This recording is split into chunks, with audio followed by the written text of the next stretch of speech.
நீங்க பஸ்ல உட்கார்ந்துருக்கிறீங்க. உங்க கூட 50 பயணிகள் இருக்காங்க. திடீர்னு அந்த வண்டியை ஓட்டுற டிரைவர் வரல. இப்போ உங்க முன்னால 10 பேர் வந்து நான் நல்லா வண்டியை ஓட்டுவேன், நான் நல்லா வண்டியை ஓட்டுவேன்னு சொல்றாங்க. இந்த இடத்துல உங்களுக்கு பிடிச்ச டிரைவரை நீங்களே தேர்ந்தெடுக்கலாம்னு உங்களுக்கு ஒரு வாய்ப்பு கிடைக்குது. நீங்க யாரை தேர்ந்தெடுப்பீங்க? அழகா இருக்கிறவரையா, இளமையா இருக்கிறவரையா, அல்லது வயதானவரையா? யாரை தேர்ந்தெடுப்பீங்க? இது எதையுமே பார்க்க மாட்டீங்க இல்லையா?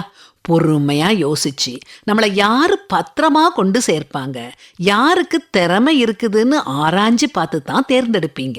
கரெக்ட் தானே? எப்படி ஒரு தப்பான டிரைவர் அந்த மொத்த பஸ்ஸையும் ஆபத்துல தள்ளுவாரோ, அதே மாதிரி ஒரு தப்பான தலைவர் மொத்த நாட்டையும் ஆபத்துல தள்ள வாய்ப்பு இருக்குது. தேர்தல் வரப்போகுது. நம்ம நாடு இந்த பஸ் மாதிரி.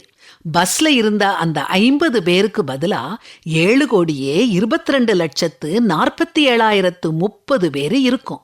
நம்ம தலைவரை தேர்ந்தெடுக்கிற நாள் ஏப்ரல் 23, 2016.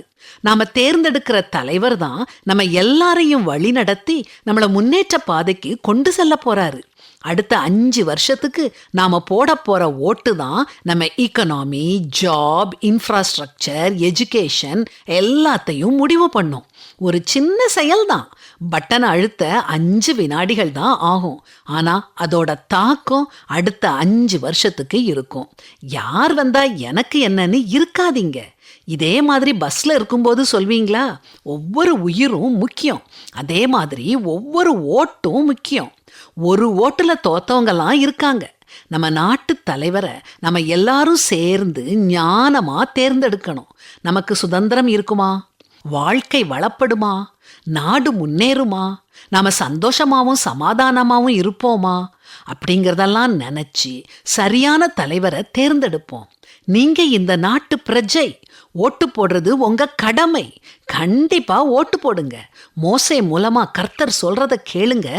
நான் உங்களுக்கு அதிபதிகளை ஏற்படுத்தும் பொருட்டு உங்கள் கோத்திரங்களில் ஞானமும் விவேகமும் அறிவும் உள்ளவர்கள் என்று பெயர் பெற்ற மனிதரை தெரிந்து கொள்ளுங்கள் என்று சொன்னேன்.